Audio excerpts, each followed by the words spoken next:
पूर्णमदः पूर्णमिदं पूर्णात् पूर्णमुदच्यते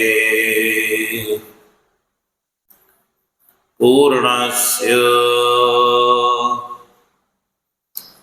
पूर्णमादाय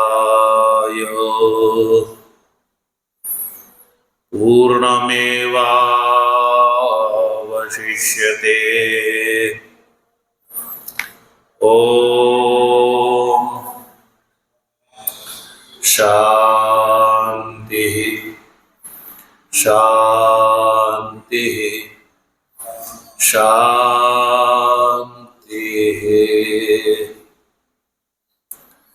शंकरं शंकराचार्यं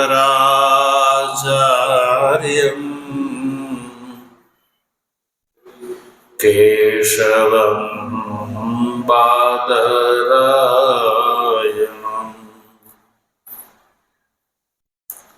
सूत्रभाष्य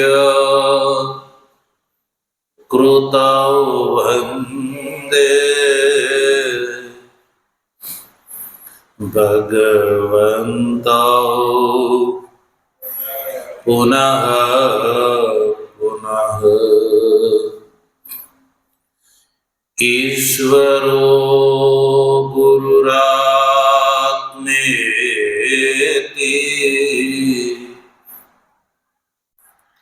मूर्तिभेद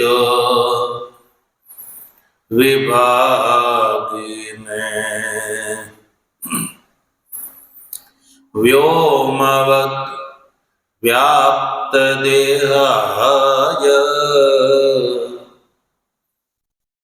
दक्षिणामूर्तये नमः। ओम शांति शांति शांति।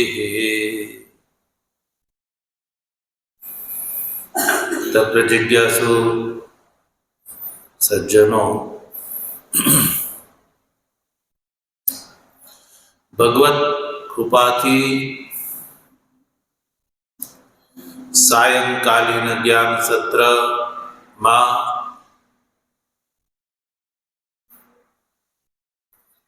ईशावास्य उपनिषदना शांकर भाष्य सहित विचार क्रमानुसार 8મા શ્લોકનો વિચાર કરી રહ્યા છીએ।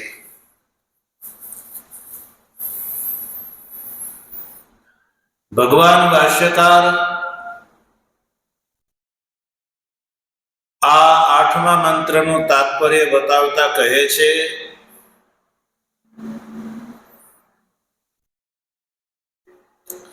કે જે આ પૂર્વીના મંત્રોમાં જે આત્મ તત્વનું વર્ણન કર્યું તે આત્મા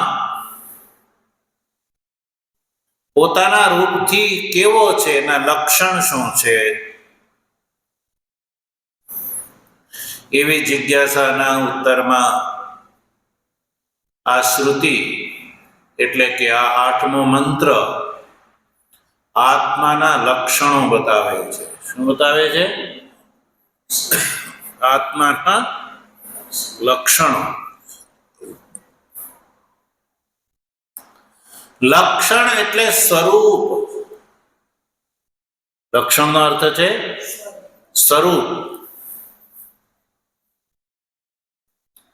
આચાર્યો લક્ષણનું સ્વરૂપ બતાવતા કહે છે અસાધારણ ધર્મ। यद्यपि आत्मानी अंदर कोई धर्म नहीं, पण एवं स्वरूप के जे आत्मानु पोतानु छे।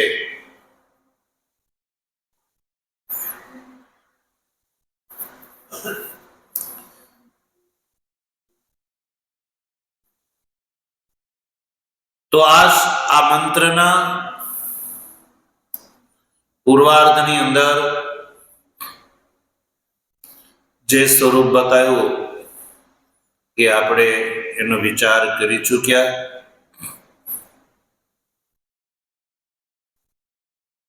આઠમા મંત્રના પૂર્વાર્ધમાં બતાવ્યું કે આ આત્મા પર્યગાત છે. શું છે? પર્યગાત, સપર્યગાત. સ નો અર્થ છે યથોક્ત આત્મા. સ એટલે યથોક્ત આત્મા, એટલે પૂર્વ મંત્રોમાં જે આત્મ તત્વનો ઉલ્લેખ કર્યો, પ્રથમ મંત્રમાં આત્માના સર્વેશ્વર રૂપનું વર્ણન કર્યું. બીજા શ્લોકની અંદર કર્માધિકારીના રૂપમાં આત્માનું વર્ણન કર્યું. ત્રીજા મંત્રની અંદર અજ્ઞાનના વિષયના રૂપમાં આત્મ તત્વનું વર્ણન કર્યું. અને ત્યારબાદ ચતુર્થ અને પાંચમા શ્લોકની અંદર અધ્યારોપથી આત્મ તત્વનું વર્ણન કર્યું.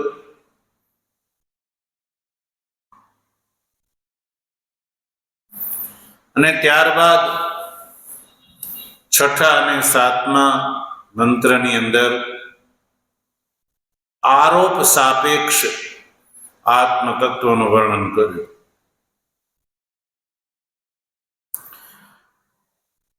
હવે અપવાદ પ્રક્રિયાથી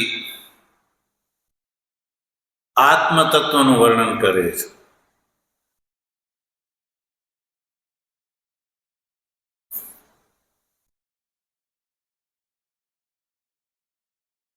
કે આ આત્મા પર્યગાત છે. સપર્યગાત શુક્રમ ઇત્યાદિથી અપવાદ પ્રક્રિયાથી વર્ણન શ્રુતિ કરી રહી છે. આત્મા પર્યગાત છે, શુક્રમ, અકાયમ, અવ્રણમ, અસ્નાવિરમ, શુદ્ધમ અને અપાપ વિદ્ધમ છે. સજ્જનો, તો આ પૂર્વાર્ધનો આપણે વિચાર કરી ચૂક્યા છીએ. આ શ્લોકના ઉત્તરાર્ધમાં શ્રુતિ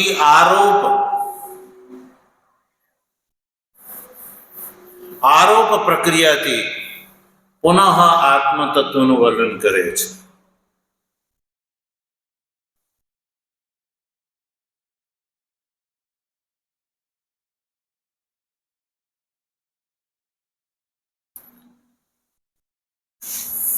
આરોપ પ્રક્રિયાથી વર્ણન શ્રુતિએ પૂર્વાર્ધમાં કર્યું. અપાપ વિદ્ધમ આ વિશેષણો સુધીમાં પર્યગાત, શુક્રમ, અકાયમ, અવ્રણમ, અસ્નાવિરમ, શુદ્ધમ અને અપાપ વિદ્ધમ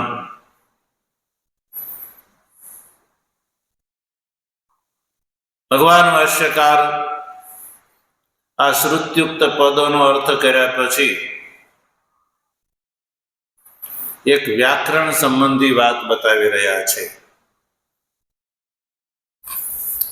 કહ્યું કે શુક્રમ ઇત્યાદિની વચાંસી પુલ્લિંગત્વેન પરિણેયાની સપર્યગાત ઇતિ ઉપક્રમ્ય કવિઃ મનીષી ઇત્યાદિના પુલ્લિંગત્વેન ઉપસંહારાત. ભાષ્યકાર લખે છે કે સપર્યગાત એ પદના ઉલ્લેખ પછી શ્રુતિમાં શુક્રમ એવું પદ છે.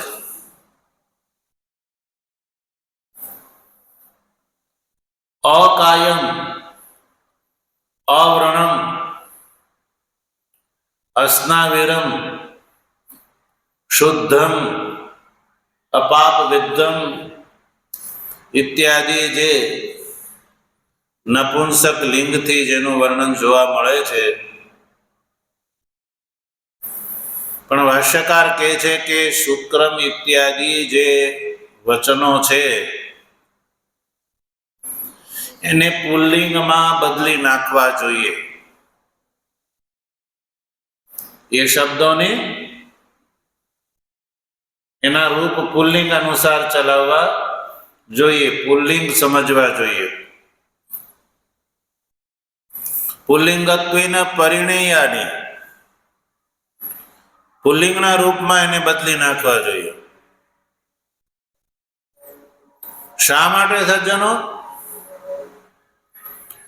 તો ભાષ્યકાર એનું કારણ બતાવતા કહે છે કે સપર્યગાતથી જે ઉપક્રમ કર્યો, સપર્યગાતથી પુલ્લિંગના રૂપમાં ઉપક્રમ કર્યો. સ પછી જે પર્યગાત જે વિશેષણ છે એ પુલ્લિંગ છે, અને વચ્ચે શુક્રમ, અકાયમ, અવ્રણમ, અસ્નાવિરમ, શુદ્ધમ, અપાપ વિદ્ધમ નો ઉલ્લેખ કર્યા પછી ફરી પાછો ઉત્તરાર્ધમાં કવિ, મનીષી, પરિભૂ, સ્વયંભૂ ઇત્યાદિ વિશેષણ જે છે એ પણ પુલ્લિંગના રૂપમાં જોવા મળે છે. ઉપસંહારમાં પુલ્લિંગનો પ્રયોગ, પ્રારંભમાં પુલ્લિંગનો પ્રયોગ, એટલે વચ્ચે શ્રુતિએ શુક્રમ ઇત્યાદિને માટે જે નપુંસક લિંગનો પ્રયોગ કર્યો છે. તો ભાષ્યકાર કહે છે કે એને પણ પુલ્લિંગના રૂપમાં સમજવા જોઈએ, કારણ કે ઉપક્રમ અને ઉપસંહાર જે છે એ બંને પુલ્લિંગના રૂપમાં છે, એટલા માટે. આ વ્યાકરણ સંબંધી વાત થઈ. તો પુલ્લિંગના રૂપમાં એ શબ્દનો પ્રયોગ કેવી રીતે થશે? તો શુક્ર, એવી રીતે. કેવી રીતે? શુક્ર, અકાય, અવ્રણ, અસ્નાવીર, શુદ્ધ, અપાપવિદ્ધ, એ રીતે આને પુલ્લિંગના રૂપમાં સમજવા જોઈએ, કારણ કે પ્રારંભ અને સમાપ્તિ પુલ્લિંગના રૂપમાં છે, એટલા માટે. તો એક જ તત્વના માટે સજ્જનો ભિન્ન ભિન્ન લિંગના શબ્દ પ્રયોગ જે છે એ ઘટતા નથી. એટલે પુલ્લિંગના રૂપમાં એનો બદલી નાખવો જોઈએ, વ્યક્તિ કરી દેવો જોઈએ. હવે જોઈએ ઉત્તરાર્ધમાં સૌથી પહેલું વિશેષણ છે કે આત્મા કવિ છે. પછી કહ્યું કે આત્મા કવિ, એટલે કવિ છે. આત્મા કવિ છે. ભાઈ, તો કવિ છે એટલે શું? કવિતા લખતો હશે આત્મા? લોકમાં કવિ કોના માટે શબ્દ, કવિ શબ્દનો પ્રયોગ કોના માટે થાય? જે કાવ્યની રચના કરતો હોય, પદ્યની રચના કરતો હોય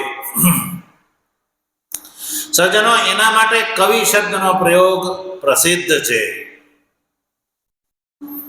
તો અહીંયા શ્રુતિ કહે છે આત્મા કવિ છે, એટલે શું કાવ્ય લખે છે? નહીં. તો કવિ શબ્દનો અર્થ છે અહીંયા ક્રાંતદર્શી. કવિ એટલે શું છે? ક્રાંતદર્શી. ક્રાંત, કવિનો અર્થ છે ક્રાંત દર્શન, એટલે ક્રાંત દર્શન ભવતી, ક્રાંતદર્શી.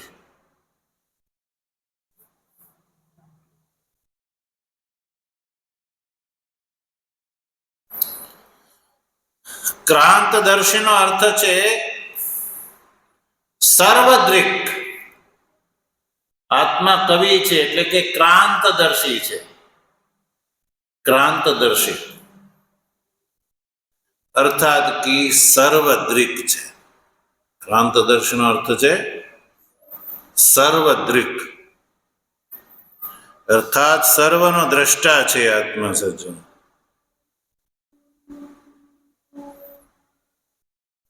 ભૂત, ભવિષ્ય અને વર્તમાન એ બધાનો એને બોધ છે. સજ્જનો સર્વદ્રિક છે.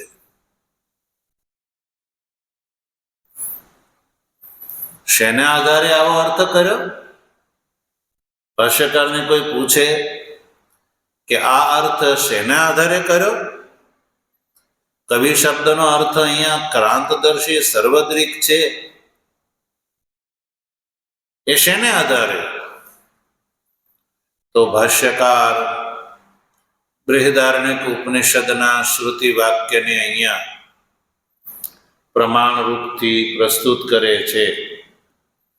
ભાષ્યકાર કહે છે કે યદ્યપિ શ્રુતિએ આત્માના માટે કવિ શબ્દનો પ્રયોગ કર્યો છે,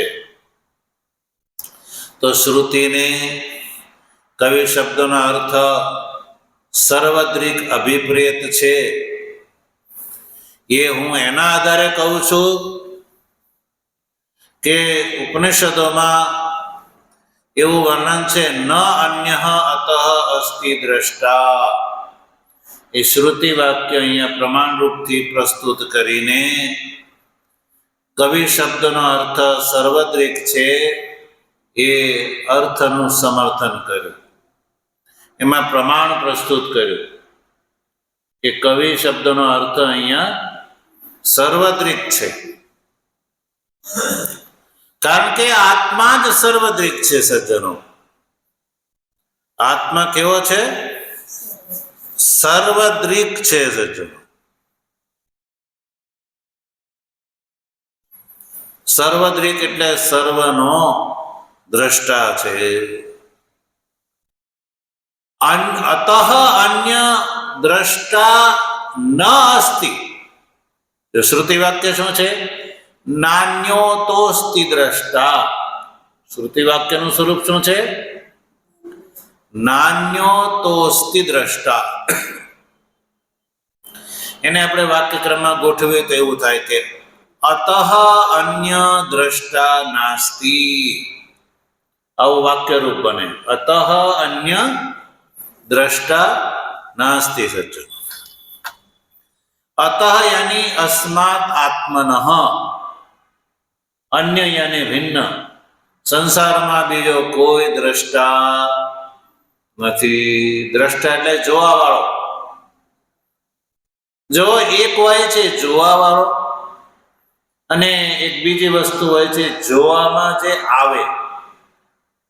તો જે જોવાનો વિષય હોય ને એને દૃશ્ય કહેવામાં આવે, અને જોવા વાળાને દ્રષ્ટા કહેવામાં આવે.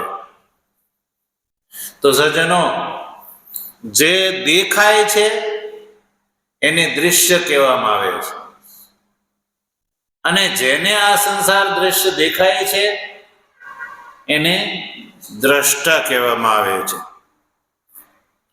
તો આત્મા સર્વદ્રિક છે એટલે કે સર્વનો દ્રષ્ટા છે, સર્વને જોવા વાળો છે. આપણને આપણા આત્માનું સ્વરૂપ સજ્જનો દ્રિક રૂપથી પ્રતીત થાય છે, કારણ કે આપણે શરીરથી શરીર ઉપલક્ષિત સંપૂર્ણ સંસારને જોવા વાળા છીએ. શરીર ઉપલક્ષિત સંપૂર્ણ સંસાર જે છે એ દૃશ્ય છે, અને આપણે બોલીએ છીએ કે હું જોવા વાળો છું. તો સજ્જનો, સર્વદ્રિક यदि જો કહેશો તો પ્રત્યેક દેહની અંદર એનો અનુભવ થવો જોઈએ. સર્વદ્રિક પ્રણાનો પ્રત્યેકને અનુભવ થવો જોઈએ. પ્રત્યેક દેહની અંદર આત્માના સર્વદ્રિક રૂપનો અનુભવ થવો જોઈએ. પણ થાય છે સજ્જનો? તમને લાગે છે કે હું સર્વદ્રિક છું? નહીં ને.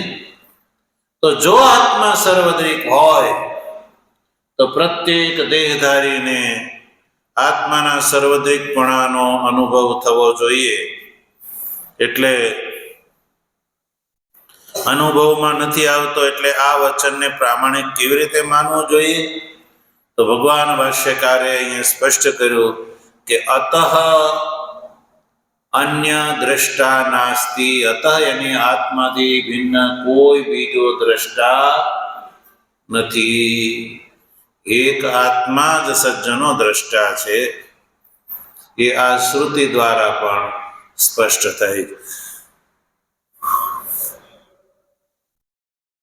એટલે કવિ શબ્દનો અર્થ સર્વદ્રિક કર્યું છે, એમાં જરાય ખોટું નથી.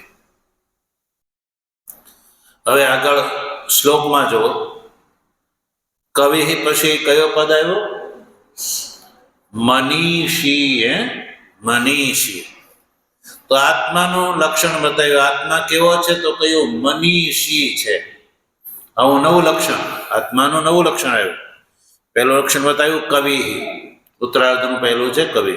હવે કહે છે મનીષી. આ આત્માનું લક્ષણ છે મનીષી. આત્મા મનીષી છે સજ્જનો.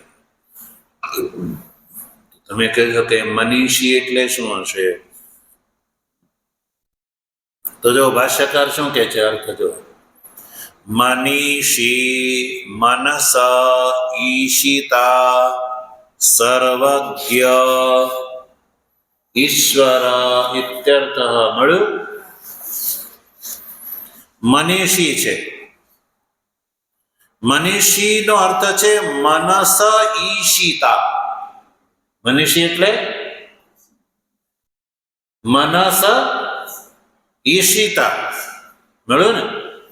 મનનો ઈશિતા છે. આત્મા મનનો ઈશિતા છે. મનસ ઈશિતા, મનનો ઈશિતા. ઈશિતા એટલે ઈશિતાનો અર્થ છે જોવા વાળો. ઈશ ગતિ હિંસા દર્શને શું? ઈશ ધાતુ જે છે, મૂર્ધની શકારાંત ઈશ ધાતુ છે અહીંયા, અને એનો અર્થ છે ગતિ, હિંસા અને દર્શને વગેરે. તો અહીંયા ઈશિતા શબ્દનો અર્થ છે દ્રષ્ટા. મનનો, આત્મા મનનો દ્રષ્ટા છે. મનનો દ્રષ્ટા છે. ઈશિતા છે એટલે દ્રષ્ટા છે.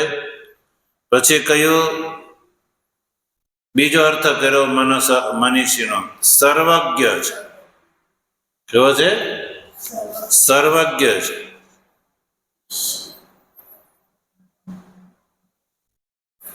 સર્વજ્ઞ એટલે કે સર્વ જ્ઞાનના સાધનો, સર્વ જ્ઞાનનું સાધન જે મન છે એનો પણ આ દ્રષ્ટા છે. મનનો પણ દ્રષ્ટા છે. એટલે આત્મા સર્વજ્ઞ છે. સજ્જન સર્વજ્ઞ છે. અને સર્વજ્ઞ એટલે ઈશ્વર ઇત્યર્થ. મનનો આ ઈશ્વર છે.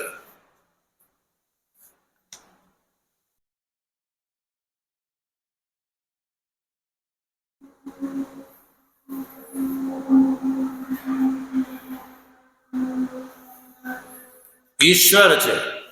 મનનો પણ ઈશ્વર છે. ઈશ્વર.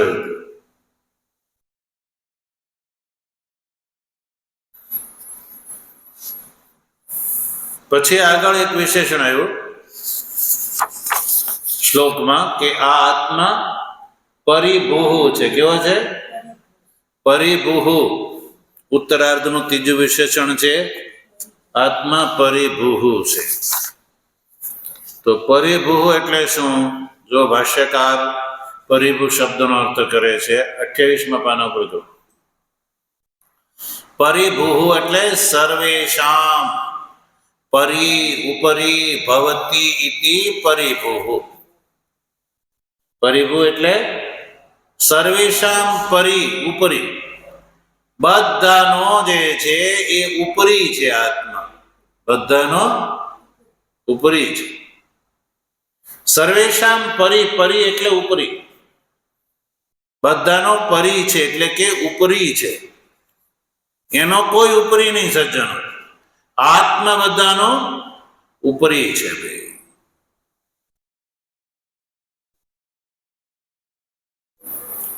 પરી એટલે કે ઉપરી ભવતી ઇતિ પરિભવ, બધાનો જે ઉપરી છે એટલે આત્માને પરિભૂ કહેવામાં આવે છે.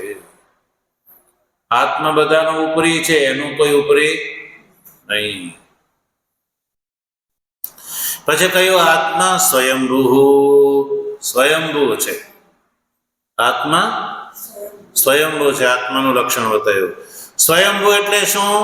તો કયું? સ્વયમેવ ભવતી ઇતિ, જે સ્વયં હોય, જે કોઈ અન્યથી કોઈનાથી ઉત્પન્ન ન થાય, જે કોઈનાથી ઉત્પન્ન ન થાય અને કોઈનાથી જેનો નાશ ન થાય, એને કહેવામાં આવે સ્વયંભૂ.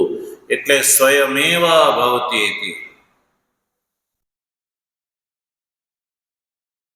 અર્થાત કે યેષામ ઉપરી ભવતી યશ્ચ ઉપરી ભવતે સ સર્વઃ સ્વયમેવ ભવતી ઇતિ સ્વયંભૂ.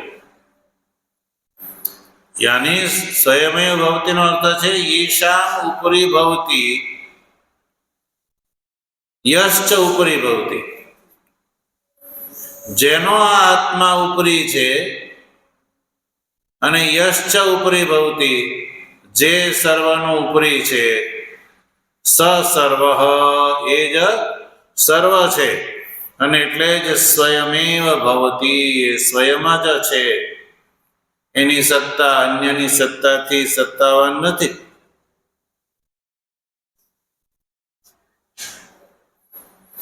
એટલે એને કહેવામાં આવે છે આત્મા સ્વયંભૂ છે. યેષામ ઉપરી ભવતી યશ્ચ ઉપરી ભવતી, જેનો આત્મા ઉપરી છે. પ્રજાપત્યાદિ જે છે એ યત શબ્દથી ગ્રાહ્ય છે. પ્રજાપત્યાદિનો ઉપરી છે ને યશ્ચ એટલે યશ્ચ તે અભિપ્રાય છે હિરણ્યગર્ભાદિ, હિરણ્યગર્ભ વગેરેનો પણ આ આત્મા ઉપરી છે. એટલે સ સર્વ સ્વયમેવ ભવતી ઇતિ સ્વયંભૂ, એટલે આત્મા સ્વયંભૂ છે.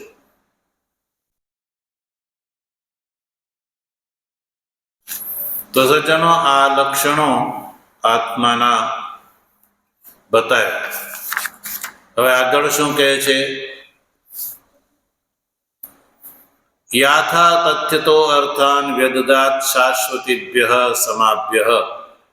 આ પંક્તિનો વિચાર ભગવત કૃપાથી આપણે આગળ પણ કરી શકીશું. ઓમ પૂર્ણમદઃ પૂર્ણમિદં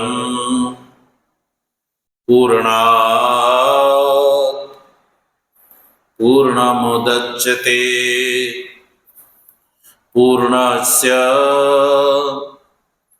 પૂર્ણમાદાય પૂર્ણમેવાવશિષ્યતે. ઓમ શાંતિ શાંતિ શાંતિ. શંકરં શંકરાચાર્યં કેશવં બાદરાયણં